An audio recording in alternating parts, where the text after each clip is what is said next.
Hi, I'm AJ Merlin. I write horror romance, and anyone who enjoys too much romance in their horror or too much horror in their romance might like my books. Welcome to Love Letters and Books, a podcast for anyone who loves a good story. This is a soft space to explore romance and books where no topic is too taboo. I'm your host, Casey, and this week I'm sitting down with author AJ Merlin. AJ is the go-to author for readers like me who really do enjoy a bit of horror in their romance. Her specialty is writing irredeemable heroes who somehow still manage to captivate their heroines and her readers.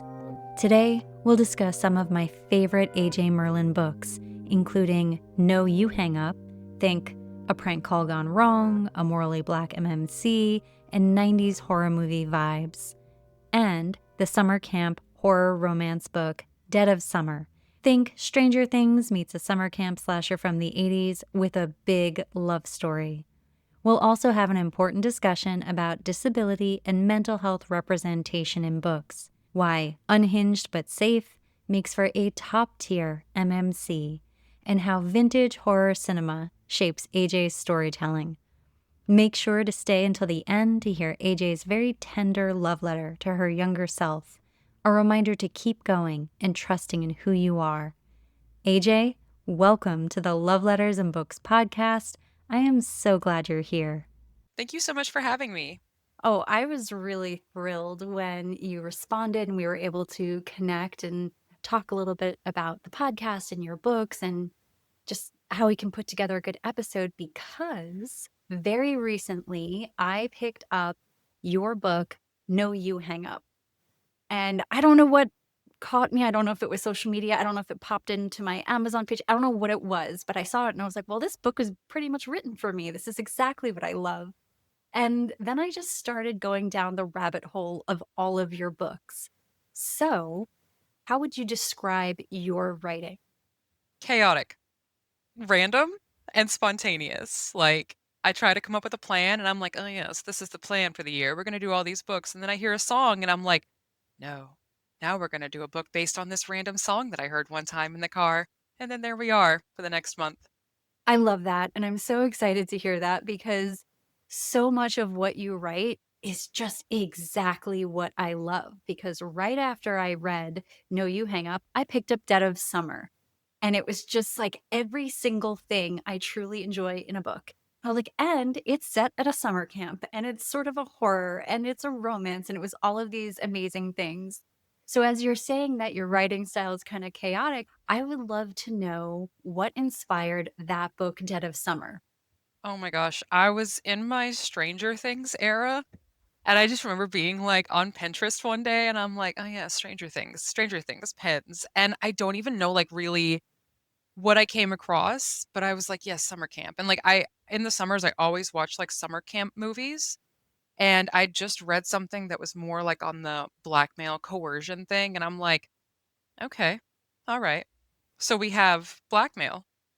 And then we have these really pretty people from Stranger Things that look like they came out of an 80s summer camp situation. Don't even ask me why. I don't know why Stranger Things mattered here, but it did. It did in the moment. And I was like, yes, yes.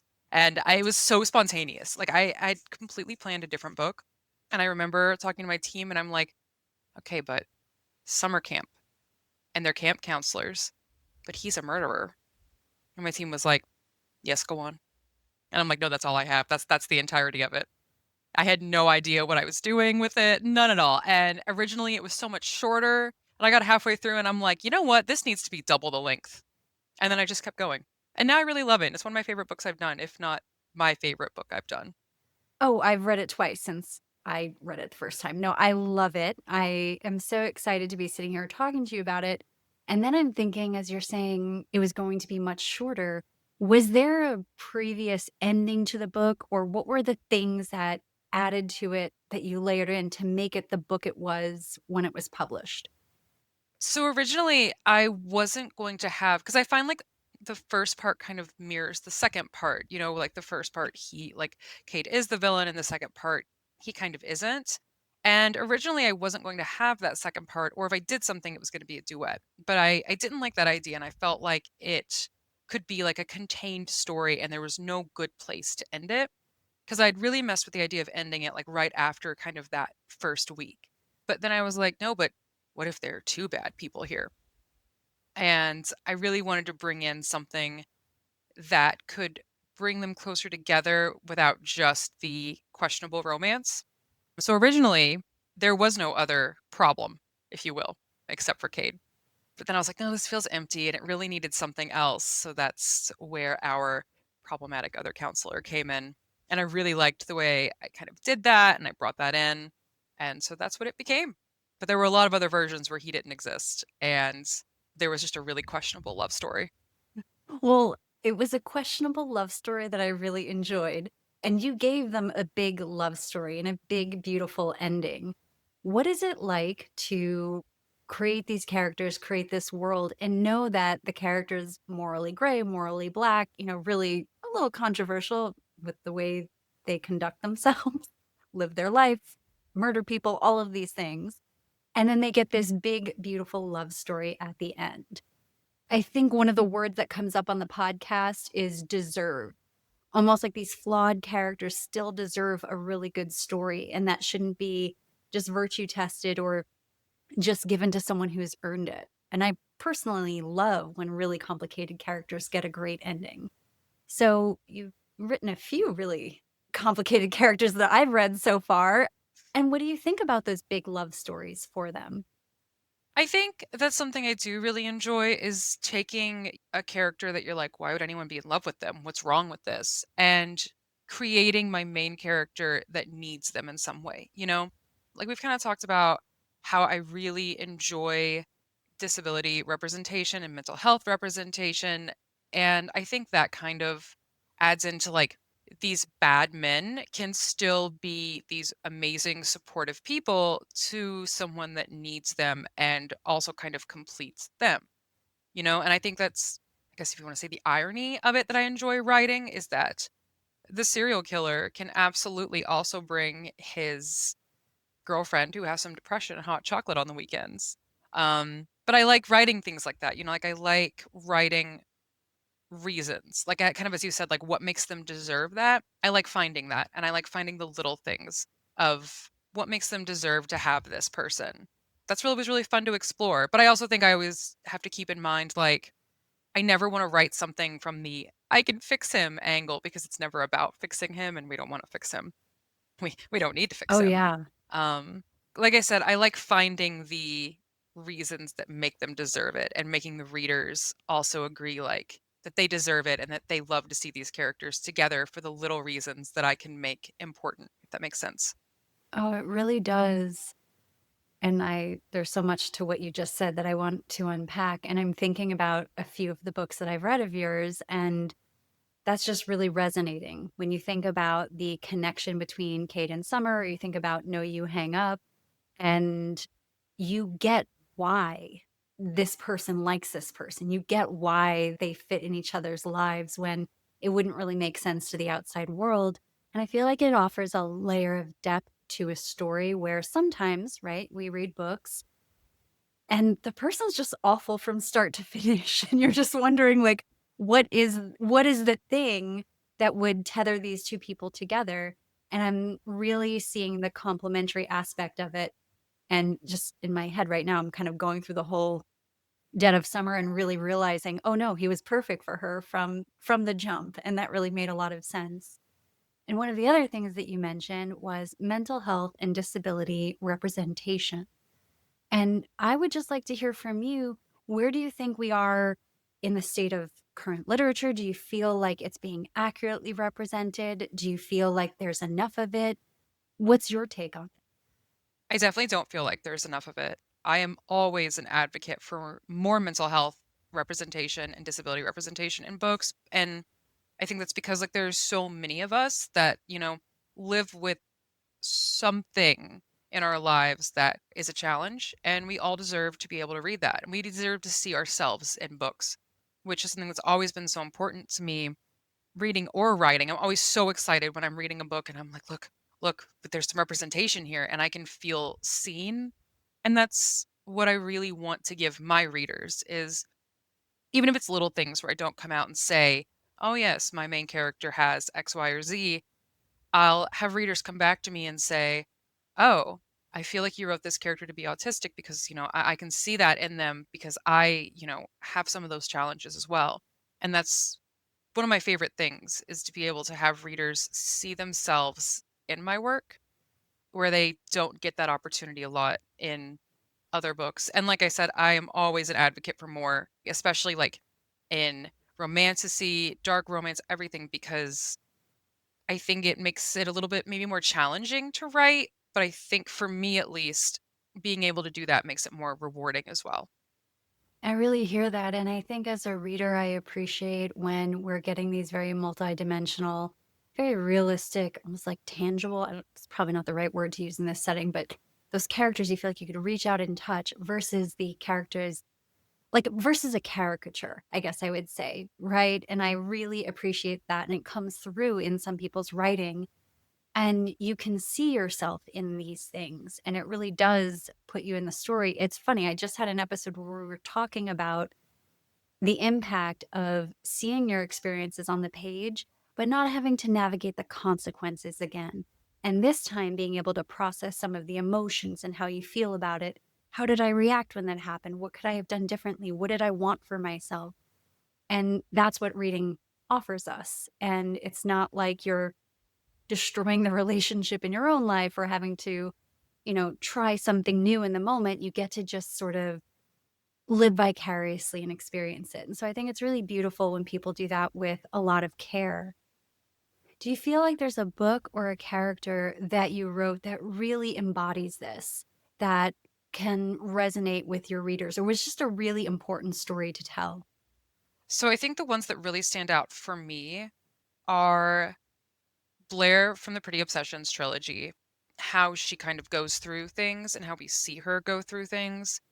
And then also Hazel in Brutal.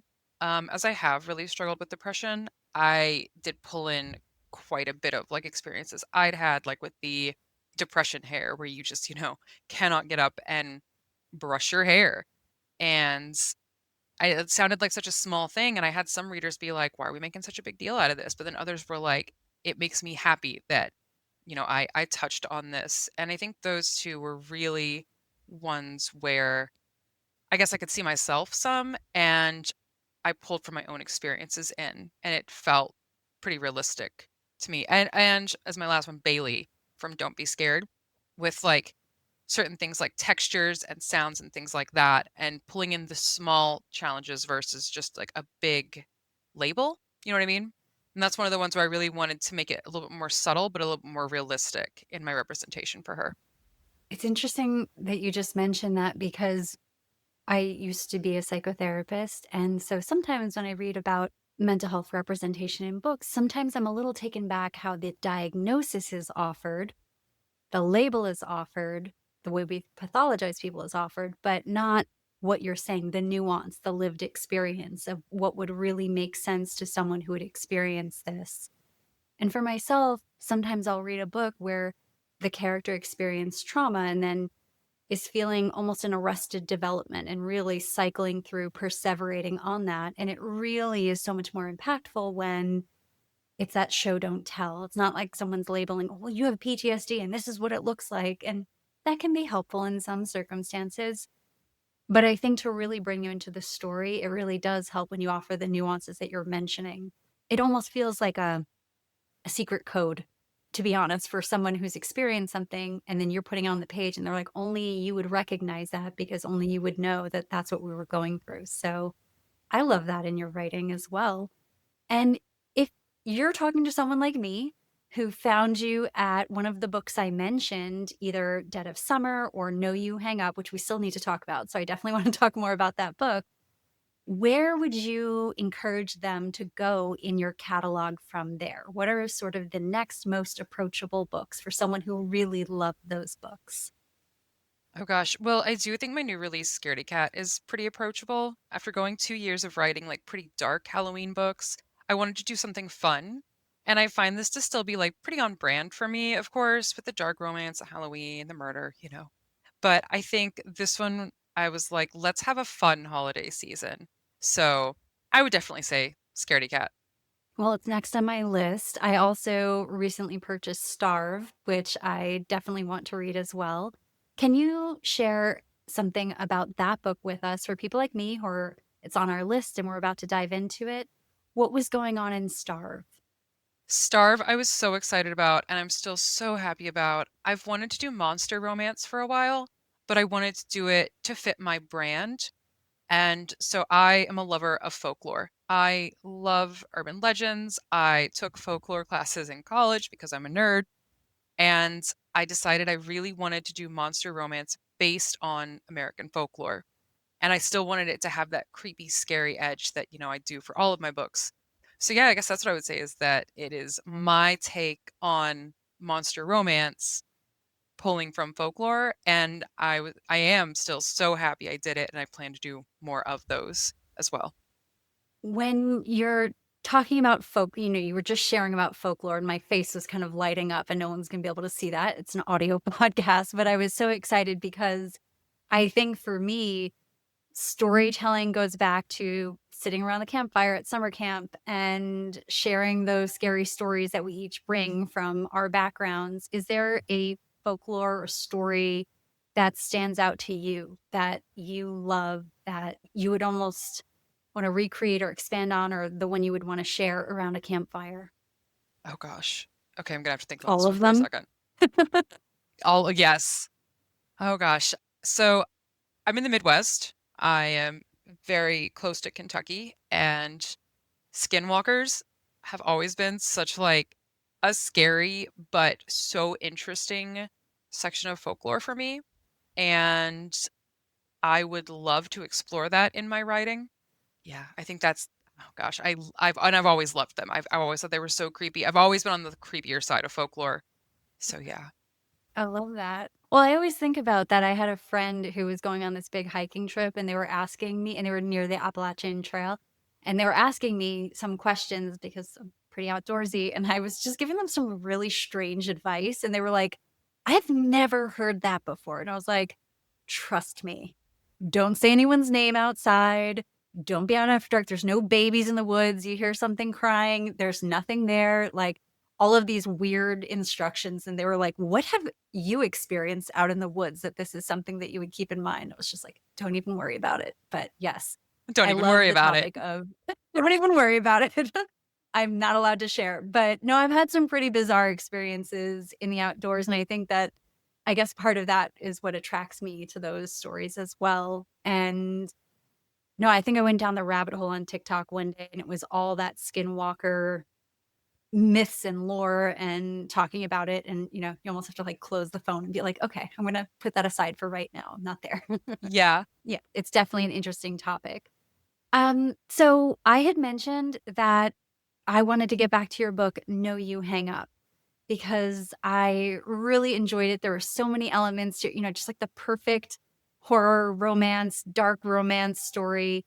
And I don't know, I was just thinking about what inspired it and what inspired the characters and their dynamic, because our main male character is the darkest anti-hero ever. He's not someone you would assume would have the redeemable qualities of the love interest, but he does. And so can you tell me a little bit about what inspired that story in particular? Because it also reminded me, I have to be honest with you, of growing up. It reminded me of being a kid, of playing those games where you open the telephone book and you prank call people or you prank call people at school. And this is what would happen if the worst case scenario happened. That turned out to be the best case scenario. As you know, I like to do a lot of like the vintage horror in my books. Like 90s horror has always been my favorite thing. And so I liked that idea. Like the same thing, when you were a kid and you open the telephone book and you're like, "Hey, let's prank call some people." And I really wanted to focus on like the immaturity of that in a way, because Kai's like, "This seems like a bad idea. Maybe this is not the greatest idea." And I feel like when we were kids, there was never any consequence to it or none that we could have thought about. So I loved the idea of the consequence of the prank call. What if you do call the wrong person? And, in 2025, what if they can find out where you are? And I just thought that would be such a fun concept, and I knew I wanted a really, really dark main character for that one. And I think I, kind of planned around it accordingly, and I had so much fun with that story. Like, that really was just I really wanna write this, I really wanna write this idea of prank call gone wrong. I'm pretty sure that was how I, like, labeled my file for the longest time, "Prank call gone wrong," or "Prank call gone right," and yeah. So one of the other things that came up with No You Hang Up is it almost reminded me of those late 90s, early 2000s horror movies that sort of had a comeback. And I was a person who grew up watching Friday the 13th, Halloween, Nightmare on Elm Street. Those are my favorite films to this day. I watched Friday the 13th and Halloween probably like last month. And that's sort of what that story reminded me of. And it really brought me back there to that nostalgia.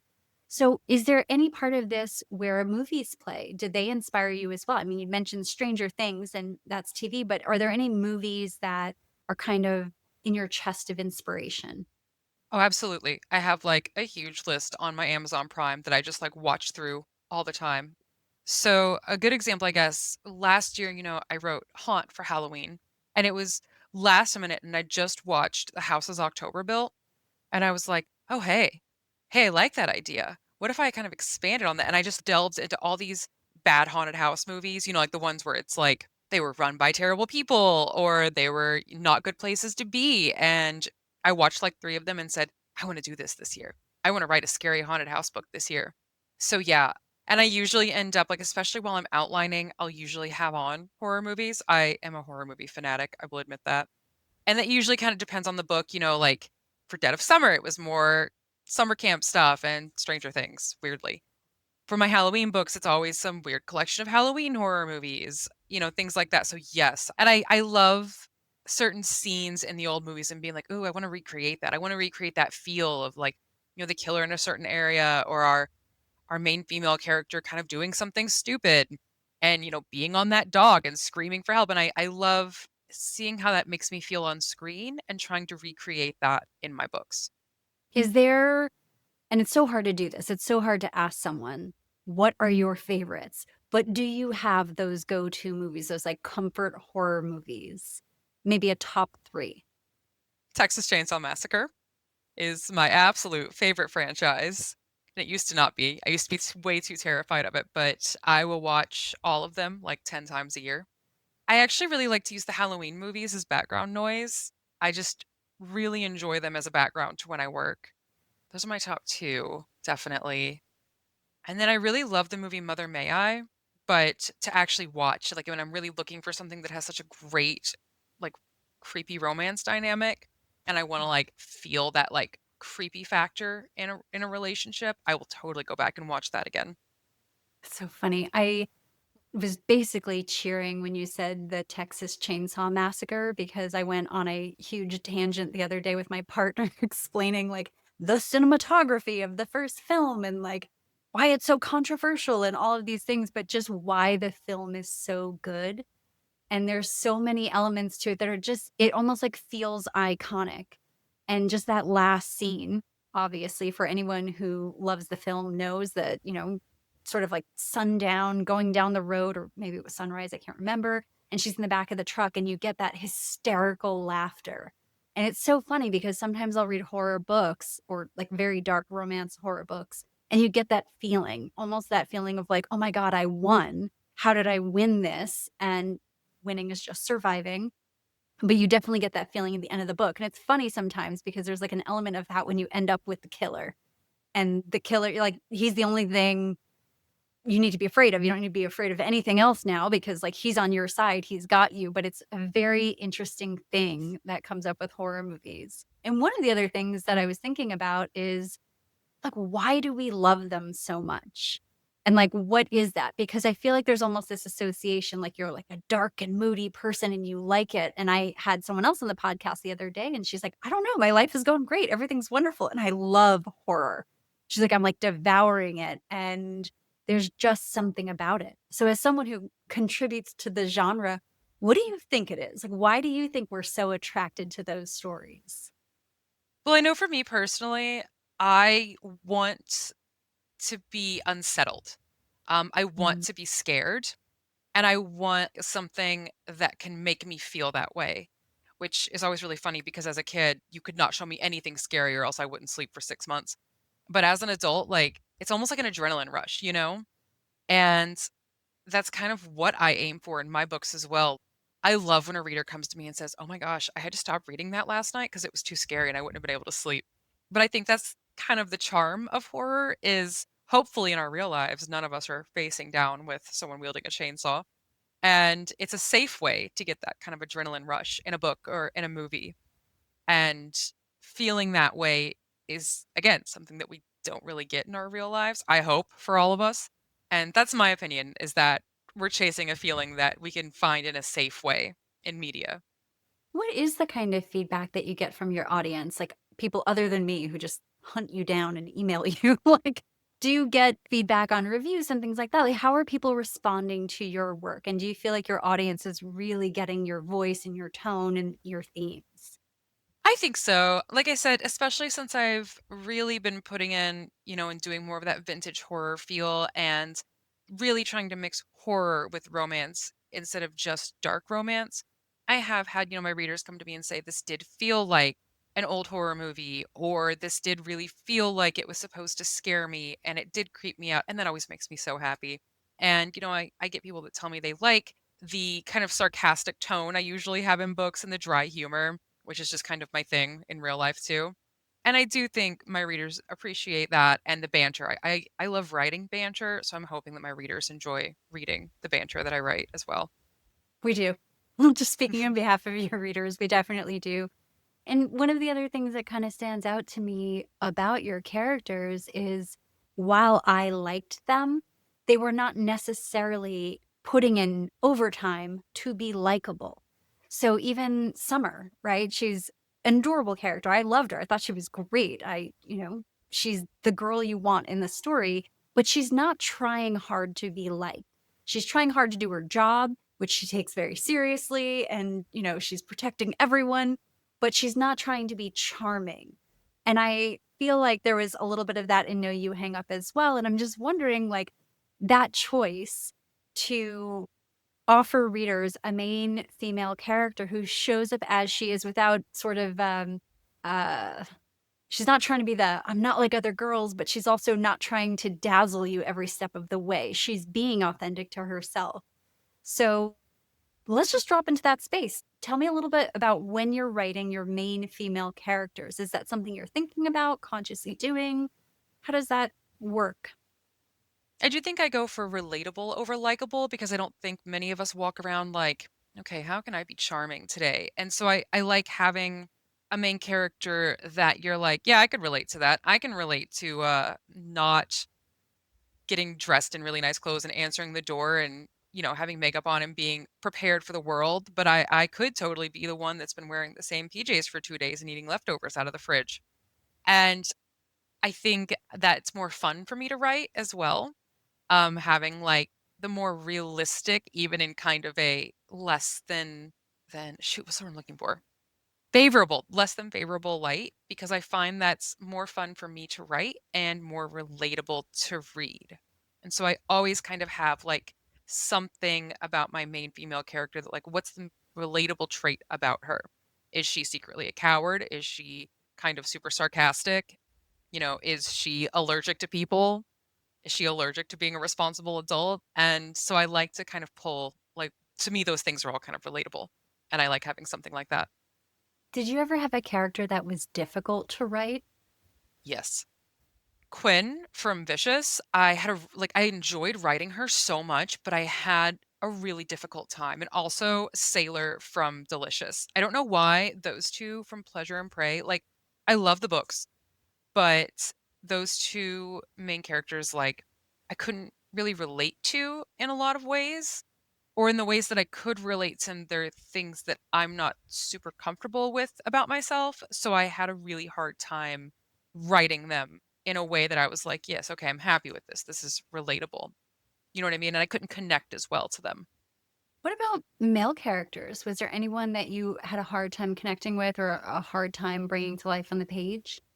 So I think my two most difficult were Fletcher and Boone from Better Watch Out because they were a little bit meaner to my main character than usual, and I had a hard time with that because of, like, the almost bullying and the, like, I just thought they were not very nice. And then Jed from Delicious, who is one of my favorites, and I love him so much, but that's not normally, like, the kind of male character I write. Like, I feel like, I'm usually going for the more, like, overconfident, social, outgoing, charming male serial killer, and he was much less confident, and he was the sweeter one. He was, a little less sure of himself.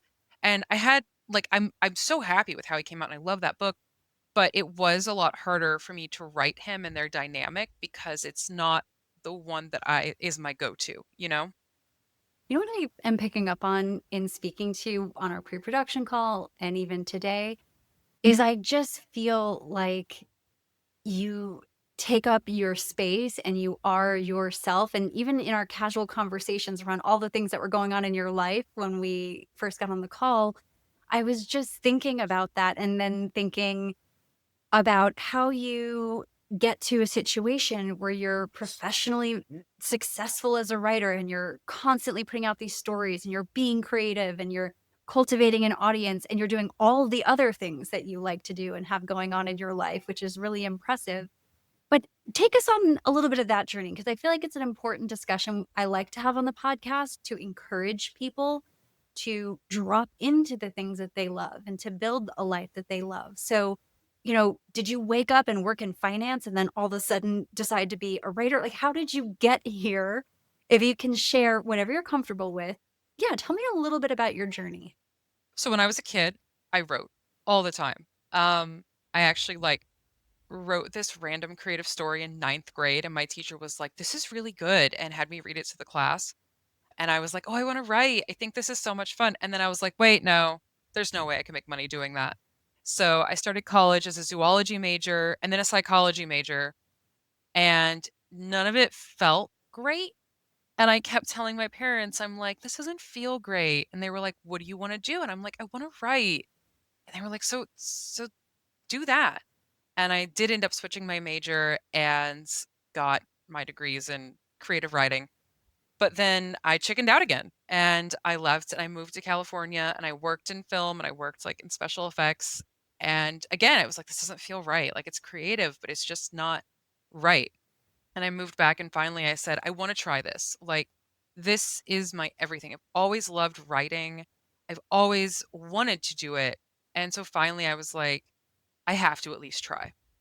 And I'm so grateful that I had the support of my parents and helping me, and, I mean, it took a while, like, I published under my real name first, and that was just a mess. That was a sad mess, and I worked on it and worked on it and finally found something that made me happy, I didn't think at first, I was like, "Who's gonna wanna read, like, horror movie romance? Who likes that?" And I was like, "But I like that." And I wrote one, and I was like, "Oh, that was kinda fun. Let's do that again." And now here we are. Here we are. This is not what I thought I'd be writing. I thought I'd be a fantasy author. As you can see, I'm not. But I love this. Like I get to do what I love, and I'm happy I finally said this is the thing that feels right for me, so I'm going to give it my best effort. Not to turn this into a therapy session, but I do have a question about that because I think that those conversations around it doesn't feel right doesn't always happen for all of us. Certainly not when we're younger. So when you're telling me several examples and points throughout your life, when you're doing really interesting things and you're making really interesting choices, but you know it doesn't feel right, can you drop into that space and just describe what that feeling was? And what the feeling was like when you hit publish and it felt right? Well, when I did other things, I never felt satisfied, I guess, with it. Like someone could say like, "Oh, you did good with this," or "Oh, like you got this great opportunity." And I'm like, "Yeah, okay." And it just like the feeling of accomplishment was never there. I guess I felt obligated to do the other things, but it never made me happy. And then when I finally, did sit down and say, I'm going to try this. And I started even just researching, like, how do I publish a book? What do I do here? Like, I was so enthusiastic about it and it was so different. Like, there was no obligation anymore. It was, I'm doing something that I want to be doing finally. And I mean, hitting publish on that very first book did not go so well. But even though it didn't, and even though that book went nowhere and my real name went nowhere, that was okay because it was still everything I wanted for me. Like, it didn't matter that no one else knew because I knew that I had done something that I'd finally always wanted to do. And that's what mattered. Well, I appreciate you being so generous in sharing that because, as I mentioned, I don't think that everyone is encouraged to drop into that space and to be introspective about it or even told that it matters. For so many of us, we can go through our lives feeling really uncomfortable or feel like we're wearing a costume that just doesn't feel like us. And it has high value for other people. It's very convenient for other people. And there's no cathexis. Like, we're just not feeling connected with our own lives. And so I'm wondering, to the person listening today, and I'm just going to trust that we're talking to the right person who's at that crossroad and is doing something in their life, whether it's a relationship, a place they're living, a job they're doing, who's feeling that not rightness. Do you have anything to say to them? I think you'll always know that it's not right, and you'll always know that there should be a change. And even if it's hard, and even if it's the hardest thing you've ever done, you should absolutely follow what feels right to you instead of staying in a space that's not right for you. Yeah. And I do think it is important that you touched on that first book and that hitting publish on that first book and it didn't turn out the way you might have imagined. And I don't mean to put words in your mouth, but that doesn't mean that the journey is wrong. It means that there's a comma instead of a period. Like, the journey is going to continue and to keep going. So what did encourage you to keep going at that point? Because it would have been easy to say, oh, I gave it a try. I'm going to back off. What made you continue to pursue it and try to find the angle and the way in that worked for you? I think a lot of it was because, this is something that I wanted to do so badly. And I got to the point, where I was researching and learning just from reading about these other authors and what they did. And I was like, okay, and I was really encouraged because so many people in this space were like, it's not an overnight thing. You cannot look at this as you write a book and you're done. And I told myself, like, you cannot just expect this to fall into your lap. You have to put in the work. You want this so bad, you have to keep putting in the work. So my first book really was just, I wanted to write fantasy. I wrote fantasy. I bought a random book cover and I was like, okay, this didn't work. So maybe let's learn what you have to do to be successful in the space. And I'm happy I did that. I made so many friends who helped me so much and they were like, "No, no, we don't do it this way. You don't do that. Let's do this instead." And all those people that I've always looked up to that took the time to help me and that I took the time to listen to. And I think that's really what it came down to was I wanted this so badly that I was willing to pour everything into it. It was no longer a hobby or just a passion. Like, it became my career. It became, in some ways, everything, and I've put everything into this.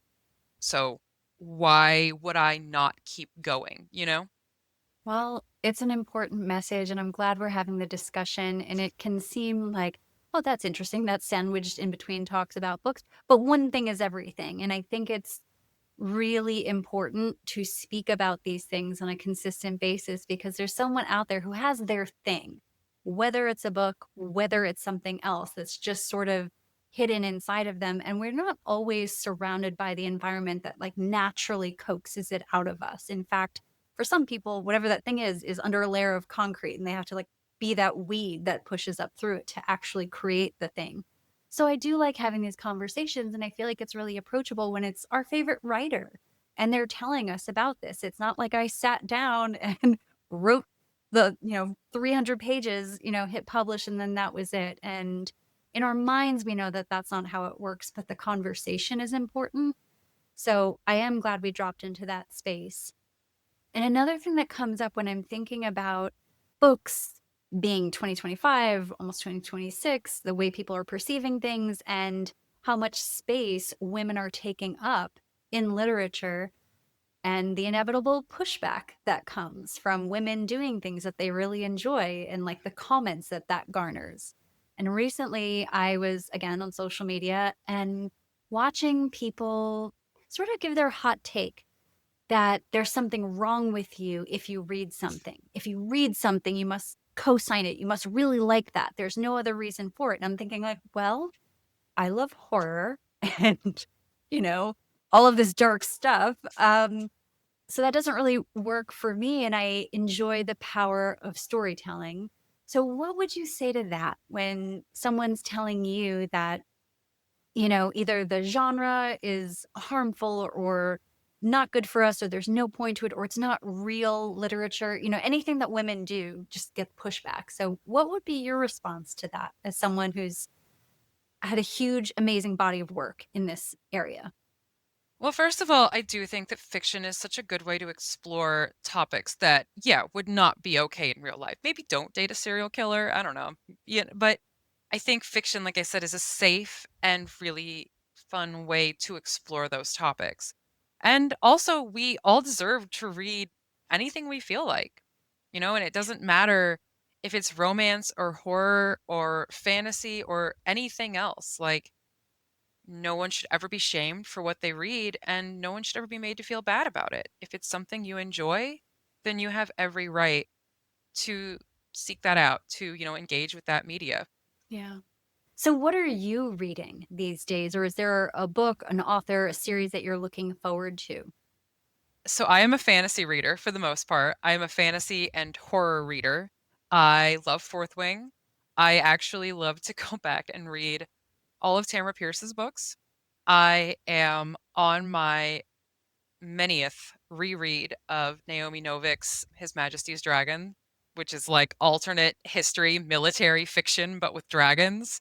And it really is like there's no romance. It's not my usual thing. It's never something I would write, but it's like these very strategic 18th century dragon battles with Napoleon. And I'm like, oh, yes, yes, good.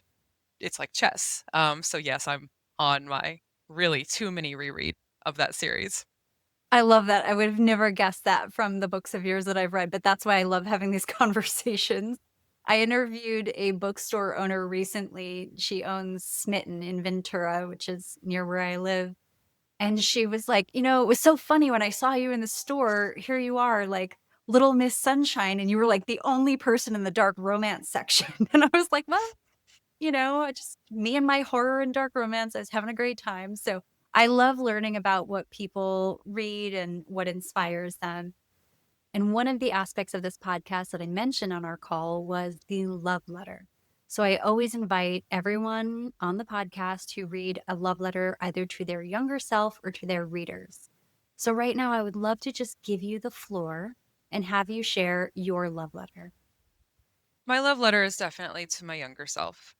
I know how hard she tried.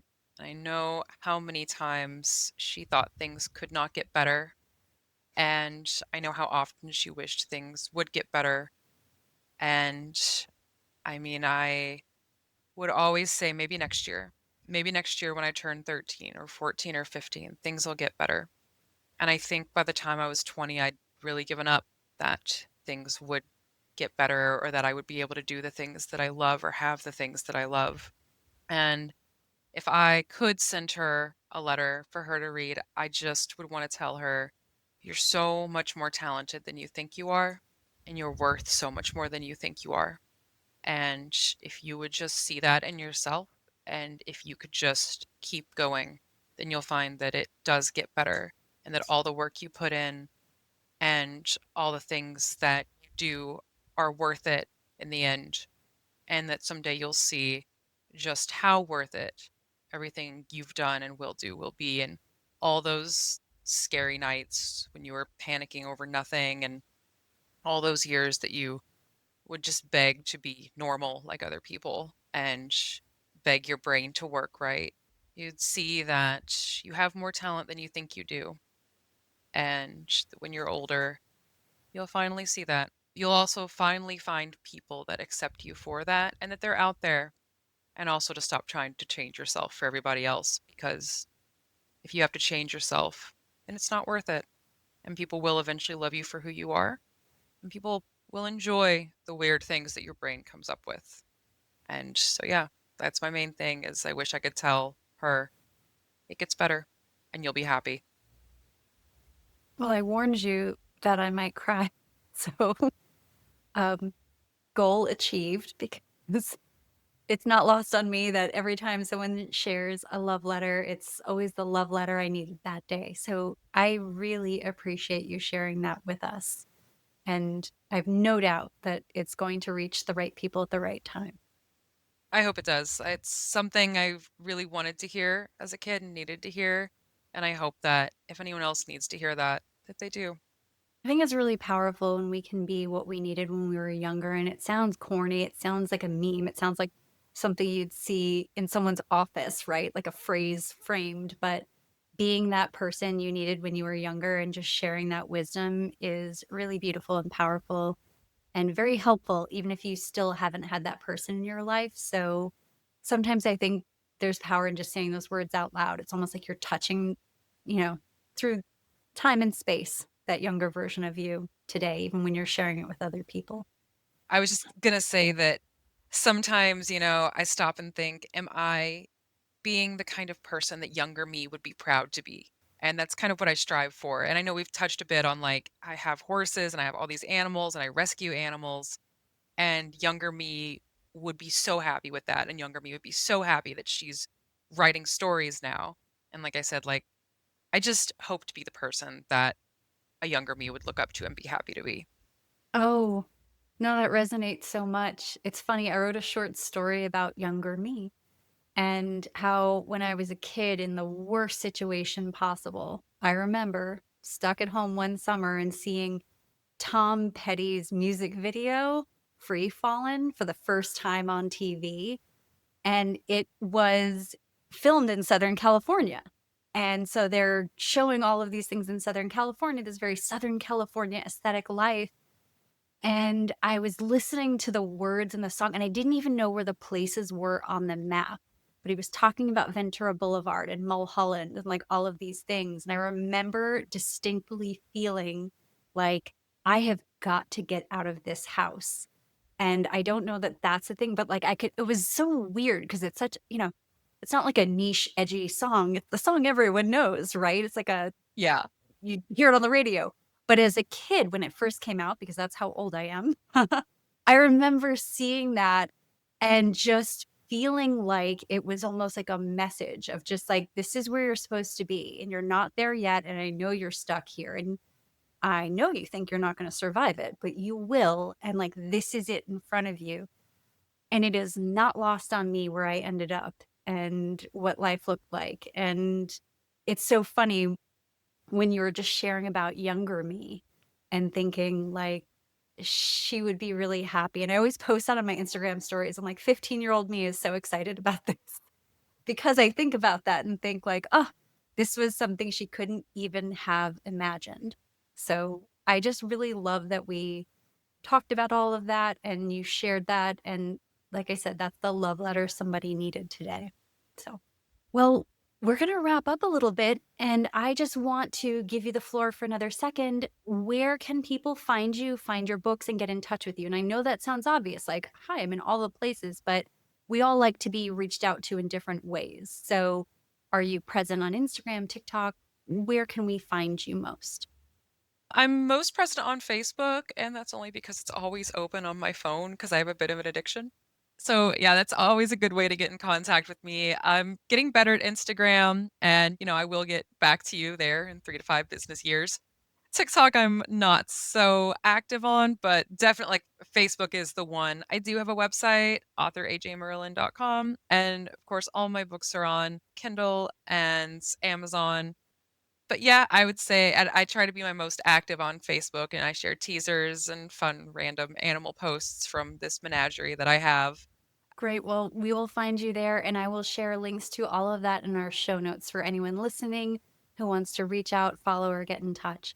So AJ, like I said, thank you so much for joining us. And I really hope you come back soon because I have about 1,000 more questions that I want to ask you about your books. So thanks again. Thank you so much for having me. It's been so great. Thank you for listening to this episode of Love Letters and Books, a podcast for anyone who loves a good story. If you enjoyed this episode, please take a moment to follow, rate, and review this podcast on your favorite listening platform. You can find me on both Instagram and TikTok at Love Letters and Books. And if you're interested in being a guest on Love Letters and Books, suggesting your favorite author, or just want to write in an original love letter to yourself or someone else to be read on air, please send me an email at lovelettersandmixtapes@gmail.com.